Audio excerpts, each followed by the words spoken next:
Hello, good afternoon, good morning, and wherever you are around the world and in the States, if you're listening to this podcast, this is Faye.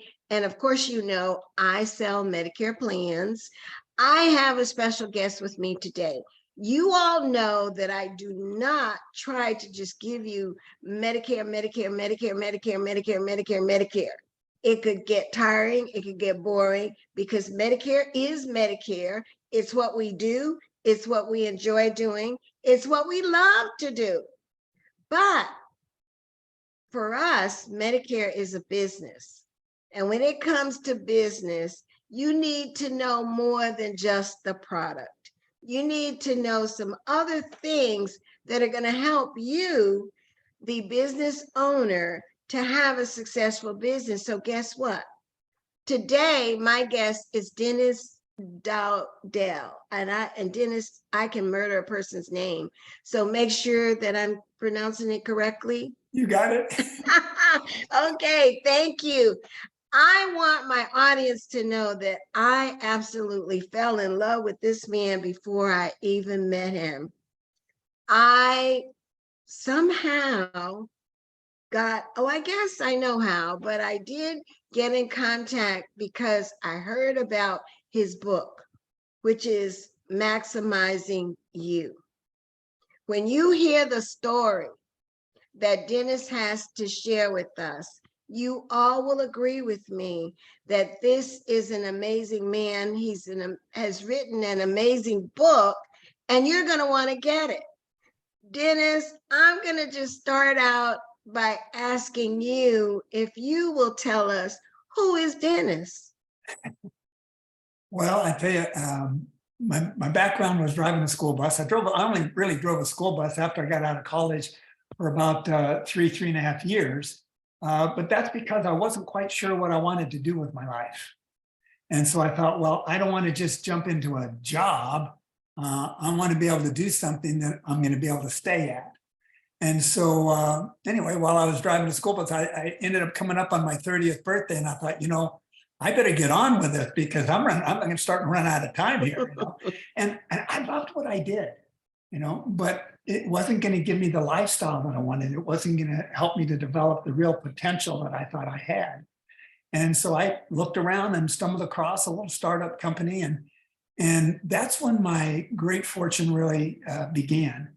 Because I encountered a man who was the founder of this company, who was actually 6 years younger than me, that became an amazing mentor.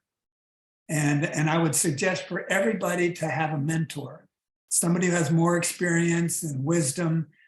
They can give them some guidance and direction. And through the course of working with him, I encountered, actually, it ended up being 4 other men that radically changed my life. And what they really taught me, and the reason I was able to accomplish and do what I've done, is because they taught me principles for a living, concepts. And, strategies come and go, but concepts are constant. And the best thing about these principles, you don't have to be smart to follow them. Principles work for dumb people, ignorant people, smart people, educated, uneducated. Principles just work. Okay, I hear you. Oh, this is great. I hear you. So when you in the book, you mentioned that you really weren't the smartest person in your class, right?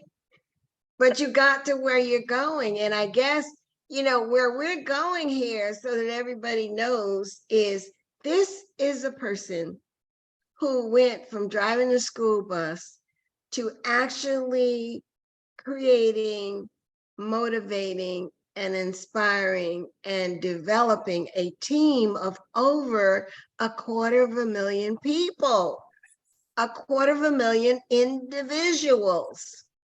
So just think about that in terms of our processes and our agencies and our businesses and growing to such magnitude. So tell us now, when you graduated from college, do you mind sharing? Well, I What tell was you, your GPA? actually, when I graduated from college, I actually made a great improvement. When I graduated from high school, I graduated with a 1.72 average and went to college on probation. So when I graduated from college with a 1.98 average, I thought, well, I'm improving. Yes, you did. But Faye, what I really got from college were people skills. And I was a student of people, and I loved people. In fact, I was one class short of graduating with a degree in psychology, except that I enjoyed speaking and working with people. So I ended up getting a degree in really in public speaking. So that's what kind of changed things around. But it was just amazing, the people that I was able to surround myself with, and that's why I think it's so important to get around mentors. And I have business mentors, spiritual mentors, physical mentors. I've got different mentors in different arenas that are good at what they do, and I've been blessed to encounter these people. Okay. So now, how did you go about when you first started this? I guess your mentor kind of directed you into the position that started you with this big escalation of people. Yeah, it was very interesting because when I first went, up for my interview, and I heard about the products. Okay, so that makes sense. And then I heard about the plan, and then they started drawing squares and circles on the board, and I thought, oh no, this is some kind of sales. I mean, I hate sales. I don't like sales. I don't want sales. I'm not doing sales. I'm out of here, right? But in the last couple of minutes of the presentation, he said, Denny, here's what we're going to do.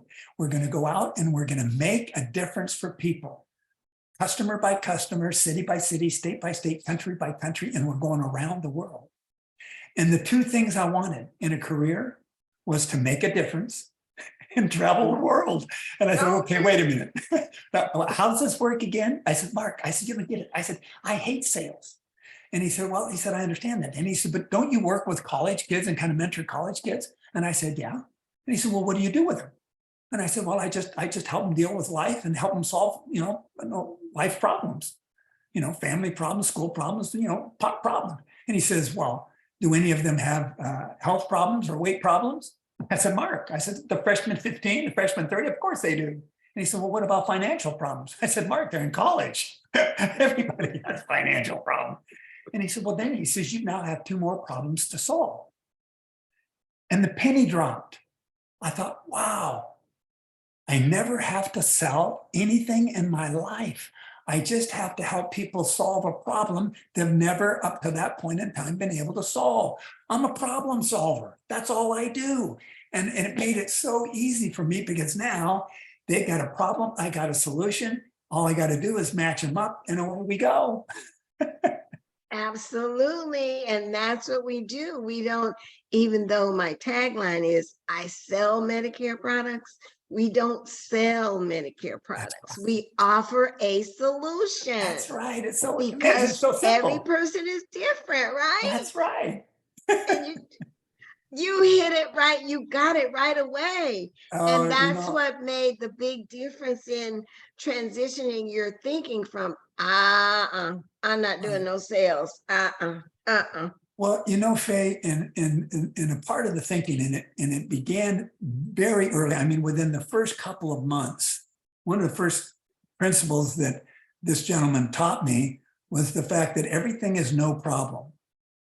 And I thought, wait a minute, if I'm solving problems, how is it that everything's no problem? He says, well, number one, you've got the solution. So no problem, right. We'll find a solution, right? But then what I discovered was that, and it actually one of the second mentors that I met was the fact that, and he taught me the principle is that problems are not the problem. It's the response to the problem that's the problem. See, I have no control over the problem, but I have 100% control over my response. And so that just opened the door for me. So I realized, okay, there's no problem. All we have to do is figure out the solution.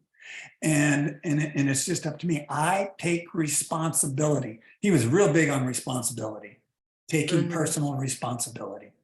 And so that's what I was able to do.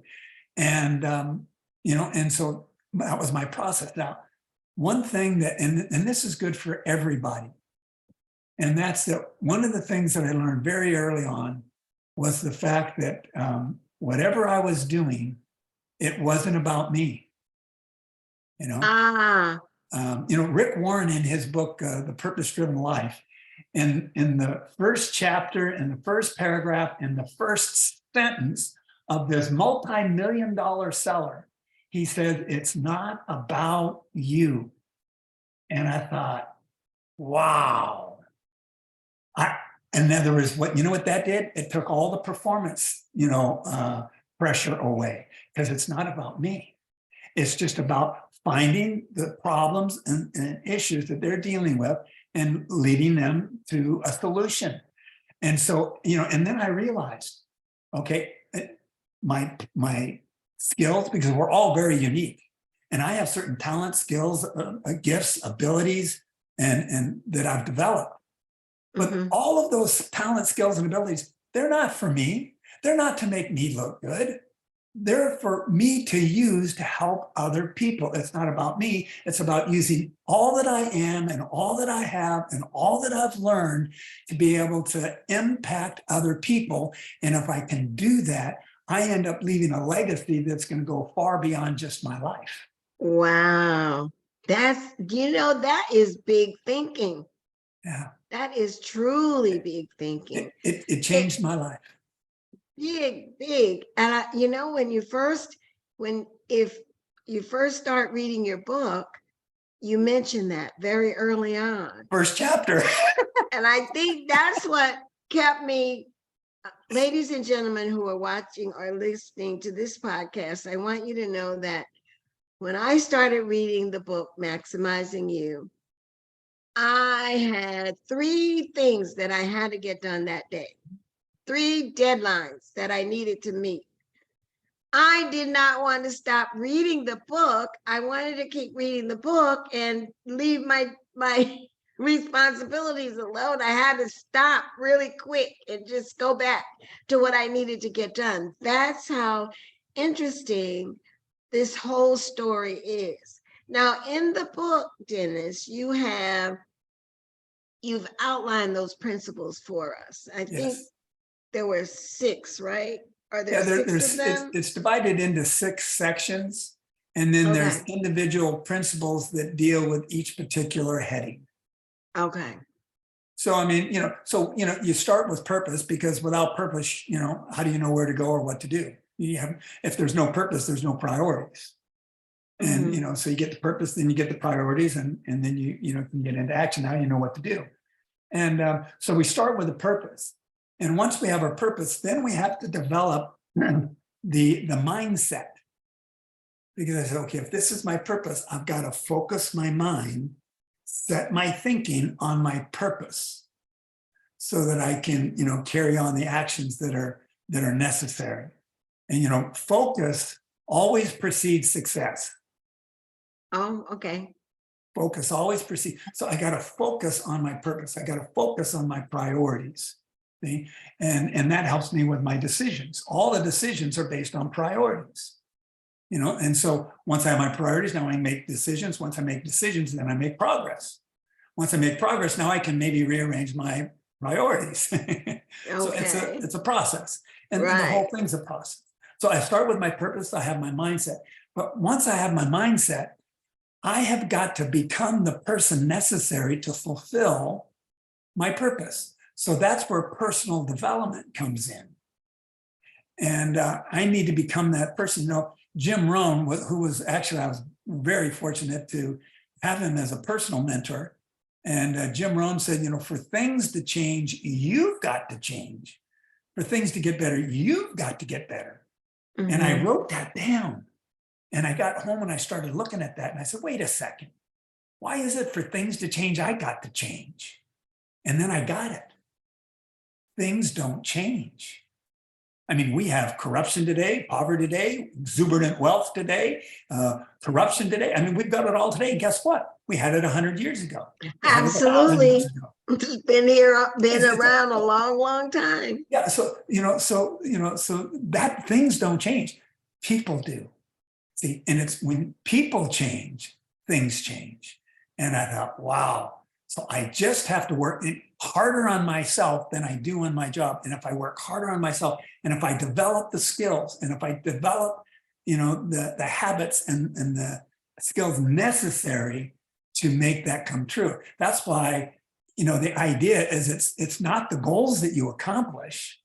When you reach the goal, that's not the reward. The reward isn't the goal achieved. The reward is who you had to become in order to achieve it. And that's what they kept directing me. Just keep growing, keep developing. Learners are leaders, leaders are learners. And so I've been in this 4-decade learning process. And that's how the book came into being. I just made a list of all these different principles that transformed my life. And so as I developed myself, then it was, people skills, because people skills is the greatest asset I think that we can have, because that's where the relationships take place. Mhm. Listen, people aren't going to buy a policy from you if they don't like you. Absolutely. And we're always So, talking about that like, know, and trust factor, right? That's right. Yeah. So, That's what you're gonna it's have. just being interested in people and developing the people skills. And when you develop the people skills, then you grow into leadership. And the leadership is then where you begin developing, that legacy, developing the impact and making that difference. And the idea then is we become more and more successful. And a lot of people have success as the goal. What I've taught my team forever is, gang, if your goal is success, you need to find another goal, because success will not satisfy. Everybody knows about the rich, famous people who commit suicide. So being rich and famous and having the power and the position and the possessions, it doesn't satisfy. And, because we reach the goal, and when we reach the goal, okay, now what? Now what? See, so success isn't the goal. Significance is the goal. It's not my success. Success is a tool that really equips me to make a bigger difference with more people. My success gives me a bigger audience, and a bigger audience, to share the principles that changed my life and can change their life, because principles are universal. Principles aren't picky. They work for anyone who applies them. And that was my gift. That was my blessing, because even me, the 1.98 college graduate, could apply the principles and they worked for me too. It was so cool. But going through all of the processes, and even though it's taken, what did you say, 4 decades? That's right. About 4 decades to go through them all. But Sure. now that you've gotten them all down, you have that real one, the last one, the balance. Yeah, and that's really the main thing. For the rest of my life, listen, I've accomplished everything that I've really needed to accomplish, as far as things and that kind of stuff. But now the question is, what kind of a legacy am I going to leave? What am I going to leave to, to my nieces, my nephew, or grandkids and kids and these type of things, and other people that I encounter? What am I going to leave for them? See, success isn't what I do. Success is what other people do as a result of what I do. That's how I developed an amazing team. See, Zig Ziglar, he said, if you help enough people get what they want, you can get everything what you that you want, right? And Yes. That's what I've done all these years. I've just helped each one of these people get the things that they wanted to. And the more successful they became, the more successful I became, and the greater impact I was able to make. And I tell you something, to get a standing ovation, if I'm a pianist and I get a standing ovation at my recital, boy, that feels really good. You know what feels better than that? If I have a protege and I teach them how to play the piano and they get a standing ovation at their first recital. Now that's joy. Mine was exciting, but that's joy. Right. Absolutely. You're absolutely. So actually, And in summary, to maximize you, you have to build yourself to a point where you are solving problems and helping others. Yeah. Yeah, that's it. It's all about others. It really Yeah, is. The greatest not joy about you, is what we do not for other about, people. not Yeah, about me, that's right. not about me. That's the crown. That's the joy. I mean, and it really is. It's been so much fun. And people ask me, well, when are you going to retire? And I said, retire. I said, wait a minute. Man, people retire to do what they love. I've been doing it for 40 years. I mean, I'd have to retire to do what I'm doing. Right, right. So, Dennis, let's see the book. Let's see what it looks like. So It's we go.